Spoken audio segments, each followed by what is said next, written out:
Hallelujah, सबको जय मसीह। परमेश्वर का धन्यवाद हो इस सुंदर समय के लिए। और मैं आज एक विषय पर आप लोगों से बातचीत करना चाहता हूँ कि क्या हमें अपने अधिकारियों की या राजनेताओं की या मंत्रियों की, मुख्यमंत्री, प्रधानमंत्री, क्या हमें उनकी निंदा करनी चाहिए, हमें उनकी बुराई करनी चाहिए या उनका अपमान करना चाहिए?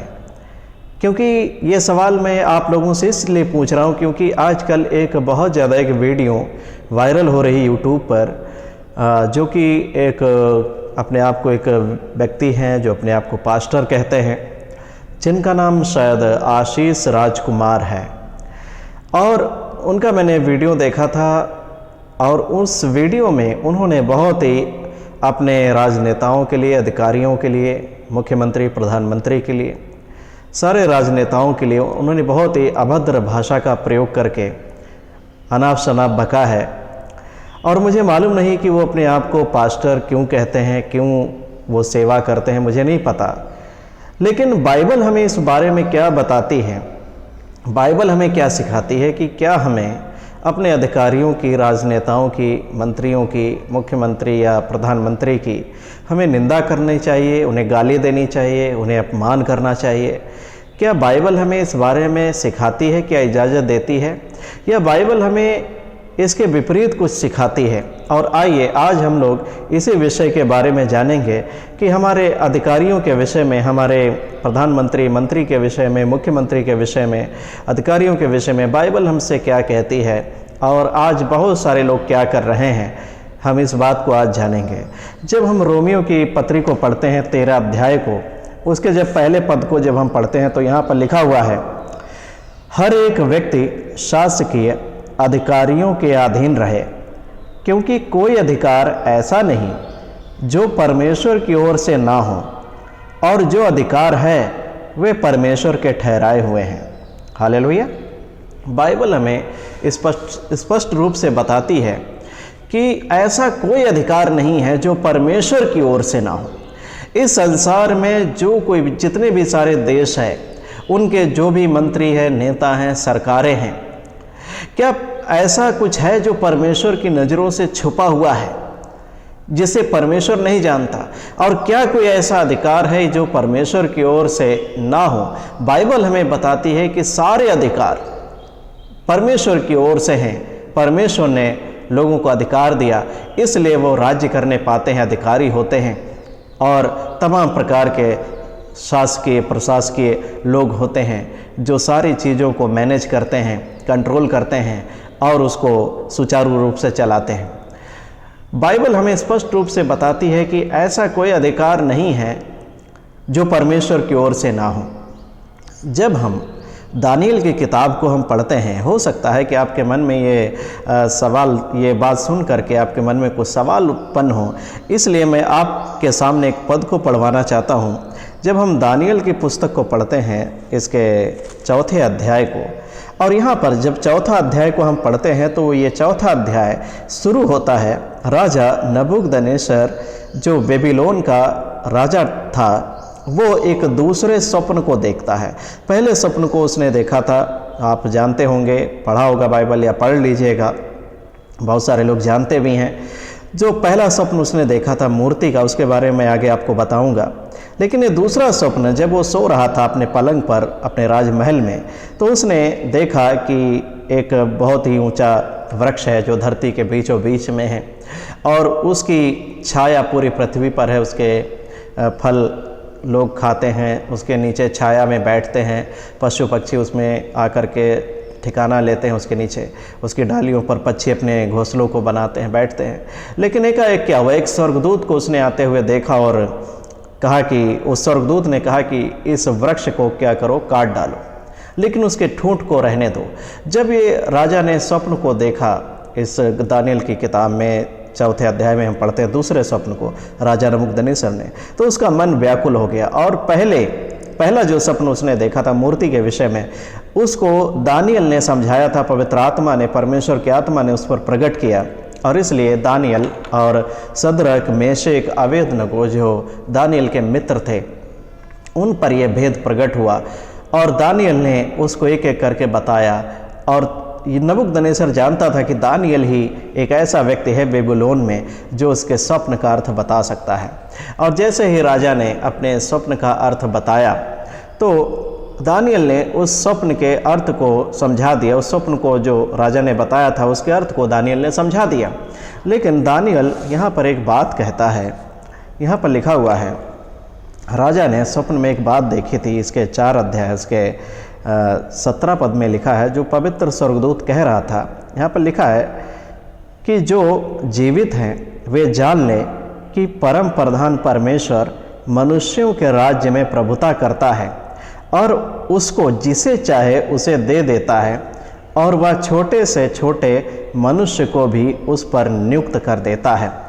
और ये बात दानियल जब अर्थ को बता रहा था तो फिर से दानियल इसी बात को दोहराता है। देखिए इसके 25वें पद में लिखा हुआ है, जब तक कि तू जान ना ले कि मनुष्यों के राज्य में परम प्रधान ही प्रभुता करता है और जिसे चाहे वह उसे दे देता है। तो यहाँ पर दानियल की किताब 4 अध्याय में 2 बार ये बात बताई गई है कि मनुष्यों में परम प्रधान परमेश्वर प्रभुता करता है, लेकिन जो धरती का राज्य है, धरती का राज्य परमेश्वर जिसे चाहता है उसे दे देता है। बाइबल इस बारे में हमें बहुत ही स्पष्ट रूप से बताती है। जब हम मिस्र देश में इसराइलियों के जीवन को देखते हैं, जब इसराइली गुलाम थे निर्गमन की पुस्तक में, तो परमेश्वर वहाँ पर 9 अध्याय उसके 16 पद में, निर्गमन की पुस्तक 9 अध्याय उसके 16 पद में फिरौन से मूसा के द्वारा कहलवाता है कि मैंने तुझे इसलिए खड़ा किया कि मैं तुझ में अपनी सामर्थ्य को प्रकट करूं और ऐसे इस रीति से मैं अपने नाम को सारी धरती पर प्रचार करूं। और जिसका पौलुस इसका एक रेफरेंस हमें देता है रोमियो की पत्री में 9 अध्याय उसके 17 पद में यही बात को कहता है कि फिरौन को इसलिए परमेश्वर ने खड़ा किया था कि परमेश्वर अपनी सामर्थ्य को दिखाए और उसके द्वारा परमेश्वर सारी धरती पर अपने नाम का प्रचार करें। हालेलुया। जब यहूदी लोग बेबीलोन की गुलामी में थे, अब बहुत सारे लोग, ये हम मनुष्य की कल्पना के अनुसार अगर हम सोचें, मानवीय सोच के अनुसार अगर सोचें, तो ये बहुत ही गलत हुआ, बहुत ही भयंकर उनको दुखों से उस समय गुजरना पड़ा था यहूदियों को, क्योंकि बेबीलोन का राजा बहुत ही अत्याचार करके लोगों को बंदी बना करके सारे वस्त्र उतार कर लगभग 1400-1500 किलोमीटर पैदल बेड़ियाँ डालकर उन्हें बेबीलोन की गुलामी में ले गया था। और उसमें बुजुर्ग थे, महिलाएँ थीं, पुरुष थे, बच्चे थे, वो सारे लोग पैदल 1400-1500 किलोमीटर निर्वस्त्र करके उनको ले गया था बेबीलोन। ऐसा कुछ इतिहासकार बताते हैं, बाइबल के जानने वाले। और लोगों की देखने में लग रहा था कि ये बहुत ही गलत हो रहा है। लेकिन जब हम यिर्मयाह की पुस्तक को पढ़ते हैं, उसका 29 अध्याय में उसके 11वें पद में परमेश्वर का वचन यिर्मयाह के पास आया और वो कहता है कि जो कल्पनाएं मैं तुम्हारे विषय में करता हूँ वो भले की हैं, उन्हें मैं जानता हूँ, वो बुराई की नहीं है, वो तुम्हारी हानि की नहीं है, परंतु तुम्हारी भलाई के लिए है। परमेश्वर ने इसराइलियों को बेबीलोन की अधीनता में, नबूकदनेस्सर की अधीनता में क्यों कर दिया था? क्योंकि यहूदी लोग परमेश्वर को छोड़कर मूर्ति पूजा में लग गए थे। आप यिर्मयाह की पुस्तक को जब आप पढ़ेंगे आपको सारी घटना मालूम हो जाएगी कि बेबीलोन के राजा ने क्यों यहूदा पर आक्रमण किया था 586 ईसा पूर्व में। तो वहाँ पर जब यहूदियों को भेज दिया, 2 कारण थे, 2-3 कारण थे मेरे हिसाब से बाइबल में जब हम पढ़ते हैं ठीक तरीके से। एक तो परमेश्वर अपने लोगों को दंडित करना चाहता था उनके पापों के लिए, और उनको सुधारना चाहता था, उनको सिखाना चाहता था कि मैं ही तुम्हारा परमेश्वर हूँ जो तुम्हें मिस्र देश से, तुम्हारे पुरखाओं को उसकी गुलामी से निकाल लाया। तो मुझे छोड़ दूसरों को ईश्वर करके ना मानना। मूसा की व्यवस्था में जैसा परमेश्वर ने निर्गमन 20 अध्याय उसकी पहली आज्ञा में यह बता दिया था। लेकिन फिर भी इसराइली परमेश्वर की आज्ञा को तोड़कर फिर गए, दूसरे ईश्वरों की उपासना करने लगे। इसलिए परमेश्वर ने क्रोध में आकर के बेबीलोन के अधीनता में इसराइलियों को, यहूदियों को कर दिया। और जब यहूदी लोग बेबीलोन में गए, आप जानते हैं नबूकदनेस्सर के मन में परमेश्वर ने एक कार्य किया और उसने यहूदी बंदियों में से जो जवान सुंदर थे उनको चुन करके अपने भवन में रखा ताकि वो उसके सामने भवन में उपस्थित रहें। और उसमें 4 लोग थे जो दानियल, सदरक, मेशक और अबेदनगो, जो पवित्र आत्मा से, परमेश्वर की आत्मा से भरे हुए थे, बुद्धि से भरपूर थे, और परमेश्वर ने नबूकदनेस्सर को खड़ा किया अपने लोगों को सबक सिखाने के लिए, दंडित करने के लिए, अपने बच्चों को प्रताड़ित करने के लिए, ताकि वो सुधर जाएं, आगे को वो पाप और बुराई ना करें। और इसलिए परमेश्वर ने उनको बेबीलोन की गुलामी में भेज दिया। और आप जानते हैं वहाँ पर नबूकदनेस्सर जो राजा था, उसको ऐसे ऐसे स्वप्न दिखाए, परमेश्वर ने ऐसे ऐसे भेद उस पर प्रकट किए अपने दास दानियल के द्वारा, और राजा और उसकी सारी प्रजा के सामने यह प्रकट हो गया कि इस्राएल का परमेश्वर ही सच्चा परमेश्वर है, वही सारी जगत का, सारी पृथ्वी का प्रभु है, और पृथ्वी का राज्य जिसे चाहता है उसे दे देता है। आज बहुत सारे लोग, जब से ये गवर्नमेंट आई हैं, बहुत सारे लोग दुखी हैं, परेशान हैं, चिंतित हैं। हमें चिंता की ज़रूरत नहीं है, परेशान होने की ज़रूरत नहीं है। वचन कहता है कि परमेश्वर के लोगों के लिए सब बातें मिलकर भलाई ही को उत्पन्न करती हैं। क्या ऐसी कोई परिस्थिति है, क्या कोई ऐसी गवर्नमेंट है, क्या कोई ऐसी सरकार है दुनिया में जिसे परमेश्वर ना जानता हो? बाइबल हमें बताती है कि सारे अधिकार परमेश्वर की ओर से होते हैं और परमेश्वर ने ठहराए हैं। और दानियल नबूकदनेस्सर राजा को दो बार बताता है कि मनुष्यों के बीच में परम प्रधान परमेश्वर ही राज्य करता है, और धरती का राज्य जिसको चाहता उसे दे देता है। और परमेश्वर उनके अधीन लोगों को कर देता है थोड़े समय के लिए। हमारे देखने में लगता है कि ये गलत हो रहा है, लेकिन जब ये समय निकल जाएगा तब हमें पता लगेगा कि आखिर परमेश्वर ने ऐसा क्यों हमारे संग होने दिया। इसलिए बाइबल हमें बहुत स्पष्ट रूप से सिखाती है कि ऐसा कोई अधिकार नहीं है जो परमेश्वर की ओर से ना हो। और जब हम बात करते हैं, देखिए बाइबल के एविडेंस जो हमें बाइबल देती है, जब हम साम्राज्यों के विषय में बात करते हैं, क्योंकि बाइबल कोई कथा कहानी नहीं है, किसी मनुष्य की अपनी कोई कोरी कल्पना नहीं है कि मन में आया हो, किसी मनुष्य ने लिख दिया वैसे। ये परमेश्वर का वचन है, ये एक ऐतिहासिक पुस्तक है। जो बाइबल हमें बताती वो इतिहास में लिखा हुआ है। पहले जो परमेश्वर ने कहा मैं करूँगा वो इतिहास में लिख दिया गया, जो घटनाएँ हुई। जब हम 722 ईसा पूर्व के इतिहास को पढ़ते हैं, जब असूर का साम्राज्य, असीरियन साम्राज्य जब उदय हुआ इस धरती पर, परमेश्वर ने उसे क्यों उदय किया?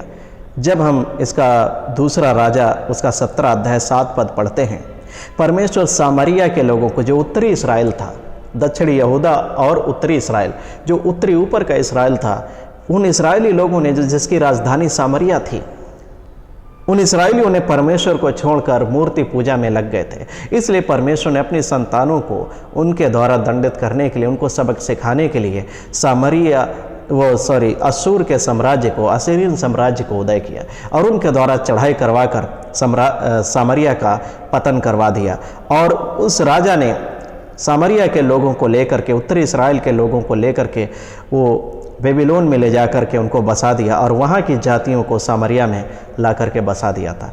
और इसलिए जो दक्षिणी यहूदा था, नीचे के इस्राएली लोग थे, ऊपर के इस्राएली जो मिक्स हो गए थे, क्योंकि असूर के राजा ने असली यहूदियों को ले जा करके बेबीलोन में बसा दिया और उनकी जगह वहाँ से ला करके बेबीलोन की जातियों को बसा दिया था। और इसलिए वो जातियाँ जो ऊपर की इस्राएल की थी, सामरिया की, वो मिक्स हो गई थी। और इसलिए जो दक्षिणी यहूदा था उसमें वो ओरिजिनल एकदम प्योर यहूदी थे। और इसलिए उत्तरी इस्राएल जो था सामरिया, उससे यहूदी लोग, दक्षिणी यहूदा के लोग कोई भी संबंध नहीं रखते थे, क्योंकि वो उन्हें तुच्छ जानते थे, अशुद्ध जानते थे, उनके संग कोई भी नाता रिश्ता नहीं रखते थे, क्योंकि वो जानते थे कि ये लोग असली यहूदी नहीं हैं, मिक्स हो चुके यहूदी हैं। लेकिन जब प्रभु यीशु मसीह आया, उसने हमें बताया कि हमें किसी से भेदभाव करने की आवश्यकता नहीं है। हालेलुया। तो जब असूर का साम्राज्य उदय हुआ 722 ईसा पूर्व में, तब बाइबल हमें बताती है कि परमेश्वर ने उसे खड़ा किया।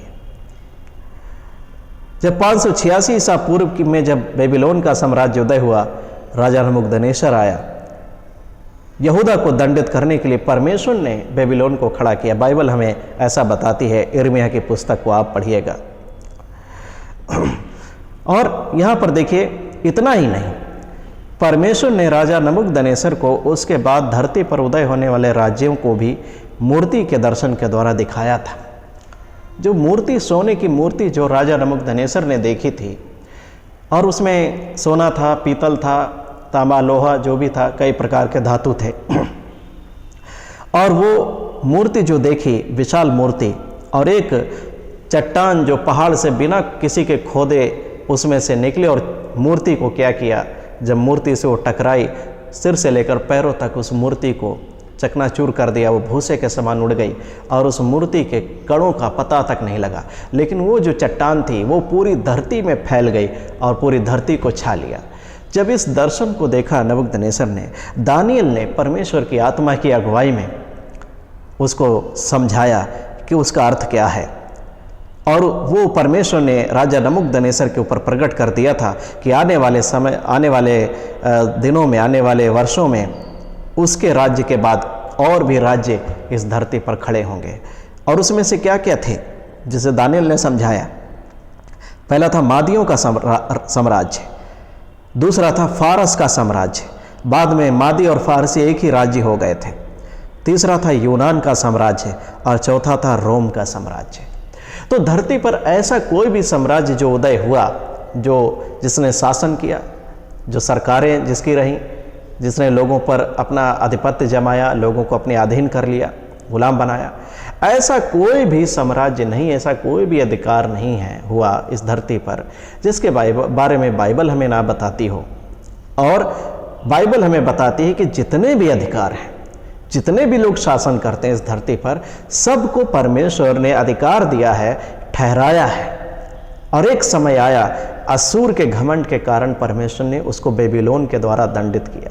बेबीलोन का जब घमंड बढ़ गया तो परमेश्वर ने उसको मादी और फारसियों के द्वारा दंडित किया। जब फारसियों का घमंड बढ़ गया तो यूनान के द्वारा उनको हरवा दिया, और जब यूनान का घमंड बढ़ गया तो रोम का साम्राज्य उदय हुआ, और आगे चल कर के रोम और यूनान एक ही हो गए थे, और बाद में ये रोमी साम्राज्य के नाम से रोमन साम्राज्य के नाम से जाना जाने लगा। और उसके बाद हम जानते हैं इस दुनिया में एक सबसे बड़ा, पूरी दुनिया में एक राज्य उदय हुआ जिसका नाम था ब्रिटिश राज्य। जो ब्रिटिश लोगों ने राज्य किया पूरे दुनिया में, एक यही वो मौका था। लोगों की नज़रों में लग सकता है कि बहुत गलत हुआ, लेकिन एक यही मौका था जब पूरी दुनिया में प्रभु यीशु मसीह के नाम का, उसके सुसमाचार का प्रचार हुआ। हालेलुया। और ब्रिटिश साम्राज्य के विषय में कहा जाता था उसके सूर्य का उसका सूर्य कभी अस्त नहीं होता था, क्योंकि एक तरफ सूर्य उदय होता था, दूसरी तरफ शाम होती थी, रात होती थी। जब उधर सूर्य उदय होता था तब इधर रात होती थी, और चारों तरफ उत्तर दक्षिण पूर्व पश्चिम पूरी दुनिया में ब्रिटिश साम्राज्य था। तो ऐसा कोई भी साम्राज्य या सरकारें नहीं हुई जो परमेश्वर की ओर से ना हो, जो परमेश्वर ने उन्हें अधिकार ना दिया हो राज्य करने के लिए। क्योंकि दानियेल हमें बताता है कि परम प्रधान मनुष्यों में राज्य करता है, लेकिन इस धरती का राज्य जिसे चाहता है उसे दे देता है। इसलिए परमेश्वर का वचन हमसे कहता है रोमियो की पुस्तक 13 अध्याय में कि ऐसा कोई भी अधिकार नहीं है जो परमेश्वर की ओर से ना हो। इसलिए उसके दूसरे पद में लिखा हुआ है हमें क्या करना चाहिए। इसलिए जो कोई अधिकार का विरोध करता है वह परमेश्वर की विधि का सामना करता है, और सामना करने वाले दंड पाएंगे। इसलिए जो कोई परमेश्वर के अधिकार का विरोध करता है, उसकी विधि का विरोध करता है, वो परमेश्वर के सामने क्या होंगे, दंड पाएंगे, क्योंकि वो परमेश्वर की विधि का, उसके नियम का सामना कर रहा है। वो नहीं जानता कि वो क्या कर रहा है। इसलिए आज बहुत सारे लोग, भाई बहन, अपने सरकार के लोगों को, मंत्रियों को, अधिकारियों को गालियां देते हैं, बुरा भला बोलते हैं, निंदा करते हैं। लेकिन बाइबल हमें स्पष्ट रूप से बताती है कि परमेश्वर ने उन्हें यह अधिकार दिया है थोड़े समय के लिए कि वो हम पर राज्य करें। देखने में गलत लगता है जब हम सुनते हैं कि चर्च पर हमला हो गया, जब हम सुनते हैं कि हमारे मसीही भाई बहनों को सताया गया, जेल में डाला गया, उन्हें मार दिया गया, उनके संपत्ति का नुकसान किया गया, नाना प्रकार से उन्हें प्रताड़ित किया गया, तब दुख होता है, तकलीफ़ होती है। लेकिन हमें यह भी नहीं भूलना चाहिए कि परमेश्वर ने उन्हें ये करने के लिए थोड़े समय के लिए अधिकार दिया है। इसलिए हम परमेश्वर के अधिकार का, उसके विधि का सामना नहीं कर सकते।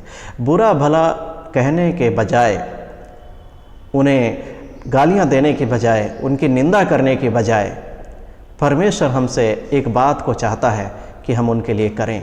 और वो जब हम पहला तीमुथियुस की पत्री में पढ़ते हैं 2 अध्याय में, तो यहाँ पर वो बात बताई गई है कि हमें अपने अधिकारियों के साथ, अपने राजनेताओं के साथ, मुख्यमंत्री, प्रधानमंत्री के साथ कैसा व्यवहार करना चाहिए, यहाँ पर बताया गया है। पहला तीमुथियुस 2 अध्याय उसका पहला और दूसरे पद में, अब मैं सबसे पहले यह आग्रह करता हूँ कि विनती और प्रार्थना और निवेदन और धन्यवाद सब मनुष्यों के लिए किए जाए, राजाओं और सब ऊंचे पद वालों के निमित्त, इसलिए कि हम विश्राम और चैन के साथ सारी भक्ति और गंभीरता से जीवन बिताएं। हालेलुया। तो परमेश्वर का वचन हमसे कहता है कि धरती पर ऐसा कोई राज्य नहीं जिसे परमेश्वर ने ना दिया हो लोगों को।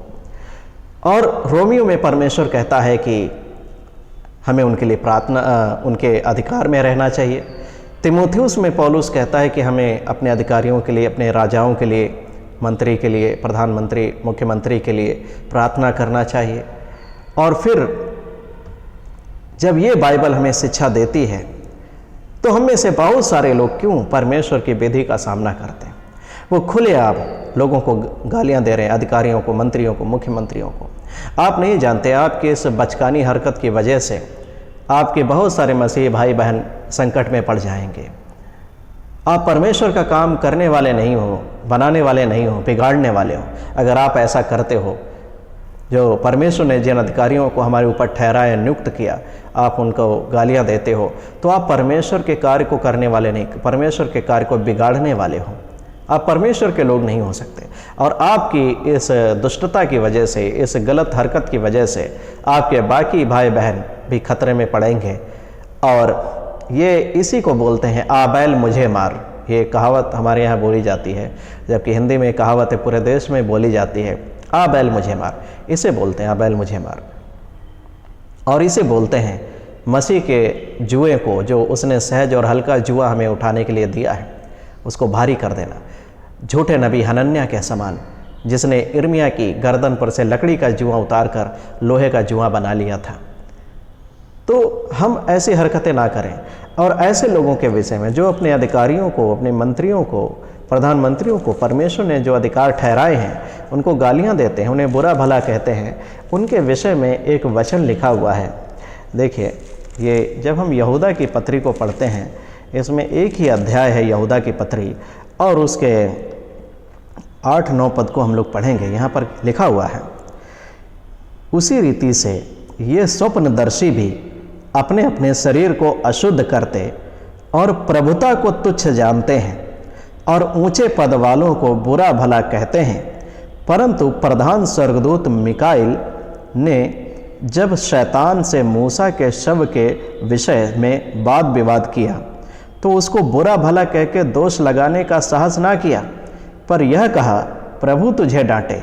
और 10वें पद में लिखा है, पर ये लोग जिन बातों को नहीं जानते उनको बुरा भला कहते हैं, और जिन बातों को अचेतन पशुओं के समान स्वभाव से ही जानते हैं, उनमें अपने आप को नष्ट करते हैं। क्योंकि ये लोग देखें, यहाँ पर मिकाइल स्वर्गदूत जब मूसा नबो पर्वत पर मर गया, बाइबल के इस पद के अनुसार हमें मिलता है। हालांकि बाइबल में स्पष्ट रूप से कहीं पर इस बात को नहीं बताया गया, हो सकता है यहूदियों की कोई और किताबें हों जिनमें ये बात लिखी हो। मिकाइल स्वर्गदूत मूसा के शव के विषय में वाद विवाद कर रहा था, क्योंकि शैतान ने उसके शव को छुपा दिया था। तो लिखा है कि मिकाइल स्वर्गदूत, जो प्रधान स्वर्गदूत है, उसने शैतान को बुरा भला कह के दोष नहीं लगाया, परंतु ये कहा कि परमेश्वर तुझे डांटे। अब शैतान की अगर हम बात करें तो शैतान को भी परमेश्वर ने अभी हमारे लिए रखा है कि हम उसके द्वारा हमारी परीक्षा हो, हम परखे जाएं। और एक समय आएगा जब परमेश्वर उसे नरक की आग में उठा करके डाल देगा। अभी तक उसको ये अधिकार मिला हुआ है कि वो लोगों पर, हमारे भाई बहनों पर दोष लगाए, परमेश्वर के लोगों पर, उसके द्वारा हमारी परीक्षा हो, वो लोगों को भरमाए। परमेश्वर ने थोड़े समय के लिए उसको छोड़ रखा है। लेकिन यहाँ पर जो झूठे लोग हैं, अशुद्ध बकवास करने वाले लोग हैं, वो ऊंचे पद वालों को बुरा भला कहने से नहीं डरते। हमें डरना चाहिए, क्योंकि परमेश्वर के सारे ठहराए हुए अधिकार हैं। ऐसा कोई अधिकार नहीं जिसे परमेश्वर ने न ठहराया। इसलिए आज बहुत सारे लोग, आशीष राजकुमार जैसे लोग, प्रभु यीशु मसीह की विधि का सामना कर रहे हैं, परमेश्वर का सामना कर रहे हैं, उसके ठहराए हुए अधिकारों को तुच्छ जान रहे हैं, उसको बुरा भला कह रहे हैं, ऊंचे पद वालों को बुरा भला कह रहे हैं। वो डरते नहीं हैं, उसको पता ही नहीं है। और मैंने देखा है उनके फॉलोवर बहुत सारे हैं और उसकी बातों से पता नहीं क्यों लोग सहमत होते हैं। उसकी बातों से भी लोग हालेलुया आमीन बोलते हैं, प्रेज द लॉर्ड बोलते हैं। इसमें कौन सी परमेश्वर की महिमा हो रही है? अगर वो गाली दे रहा है, खुलेआम धमकी दे रहा है, गोली मारने की, तलवार चलाने की, तो उसमें और आतंकवादी में क्या अंतर है? क्या कलीसिया ऐसी होती है? क्या कोई सेवक ऐसा होता है? क्या मसीह ने ऐसी शिक्षा दिया? तो वो कौन सा सेवक है? किसका सेवक है? वो मसीह का सेवक नहीं हो सकता। इसलिए आप लोग सावधान हो जाइए। जितने भी आशीष राजकुमार को सुनते हैं, ऐसे लोगों को सुनना बंद कर दीजिए, वरना आपका विवेक, आपका कान, आपका सब कुछ खराब हो जाएगा। आप अशुद्ध हो जाओगे और उसके पापों में सहभागी हो जाओगे और परमेश्वर की विधि का सामना करके आप भी दंड पाओगे। तो इसलिए आज बहुत सारे लोग अचेतन पशुओं के समान हैं, जो बिल्कुल उनका विवेक शून्य हो चुका है, परमेश्वर के वचन को नहीं जानते, परंतु स्वभाव से, सांसारिक रूप से जो जिन बातों को जानते हैं और उन बातों को सही गलत का निर्णय करके वैसे बोलना शुरू करते हैं। ऐसे लोग परमेश्वर के लोग नहीं हैं, वो प्रभु के सेवक नहीं है, क्योंकि वो वचन को नहीं जानता, परमेश्वर की विधि, उसके नियम को नहीं जानता। बाइबल हमें सिखाती है कि ऐसा कोई भी अधिकार नहीं है जो परमेश्वर की ओर से ना हो। इसलिए हमें उनकी, अपने अधिकारियों की, मंत्रियों की, मुख्यमंत्री या प्रधानमंत्री की, राजनेताओं की निंदा करने की बजाय, गाली देने की बजाय, उन्हें बुरा भला कहने की बजाय, पौलुस कहता है उनके लिए प्रार्थना करो। क्योंकि बेबीलोन में जब यहूदी गए, यिर्मयाह के द्वारा परमेश्वर ने कहा कि लोगों को एक पत्र लिखकर बता दो कि उस नगर में जिसमें तुम गए हो, उस देश में तुम घर बना करके रहो, अपने बेटे बेटियों के लिए स्त्री पुरुष को ब्याह लो, बच्चे पैदा करो और वहाँ पर घटो नहीं परंतु बढ़ो, वहाँ बीज बो, अपने लिए बाग लगाओ, खाओ, उनके फल खाओ, क्योंकि 70 वर्ष के बीतने पर परमेश्वर तुम्हारी सुधि लेगा। लेकिन बहुत सारे झूठे लोग वहाँ पर भरमा रहते, नहीं परमेश्वर तुम्हारी 2 वर्ष के बाद सुधि ले लेगा, परमेश्वर तुम्हारी अभी सुधि ले लेगा, ऐसा करेगा वैसा करेगा। लेकिन यिर्मयाह के द्वारा परमेश्वर ने स्पष्ट रूप से बता दिया, परमेश्वर 70 वर्ष के बाद उनकी सुधि लेगा। और परमेश्वर की प्रजा जो वहाँ पर थी, परमेश्वर उनको सिखाना चाहता था। परमेश्वर बेबीलोन के राज्य के द्वारा अपने नाम को, अपनी महिमा को प्रकट करके पूरी धरती पर फैलाना चाहता था। जैसा हम लोग जानते हैं, दानियल के द्वारा जब भेदों को सुन लिया राजा नबूकदनेस्सर ने, तो उसने आदेश दिया कि सब परमेश्वर, दानियल के परमेश्वर की उपासना करें, उसी से प्रार्थना करें, क्योंकि वही परमेश्वर है। हालेलुया। आज अगर हम ऐसे मसीही बनेंगे तो सरकार चाहे जिसकी भी हो, परमेश्वर की महिमा होगी। लेकिन अगर आप गाली दोगे, निंदा करोगे, आप उनके लिए प्रार्थना नहीं करोगे, आप उन फालतू की बकवास करके प्रभु की कलीसिया को भरमाओगे, आप दंडित होगे। और आपके संग जितने भी लोग आपके पीछे, आपकी सुनते हैं, आपके पीछे चलते हैं, वो सब दंडित होंगे। इसलिए आज हमें दानियल के समान, सदरक, मेशक, अबेदनगो के समान विश्वासियों की आवश्यकता है। हमें नई वाचा के एक मजबूत और आत्मिक और पवित्र विश्वासियों की आवश्यकता इस देश के लिए, जो प्रार्थना करें, जो अपने ऊपर इस बोझ को महसूस करते हो कि मुझे अपने देश के लिए, अपने अधिकारी, अपने नेताओं के लिए प्रार्थना करें। ऐसे लोगों की आज आवश्यकता है। ऐसे लोगों की आवश्यकता नहीं है जो परमेश्वर का काम खराब कर रहे हो, अधिकारियों को, नेताओं को गालियां दे रहे हो। ऐसे लोग परमेश्वर की विधि का सामना करने वाले, परमेश्वर के कार्य को खराब करने वाले लोग हैं। ऐसे लोगों से सावधान रहें। हालेलुया। परमेश्वर आप सभी को आशीष दे। सबको जय मसीह।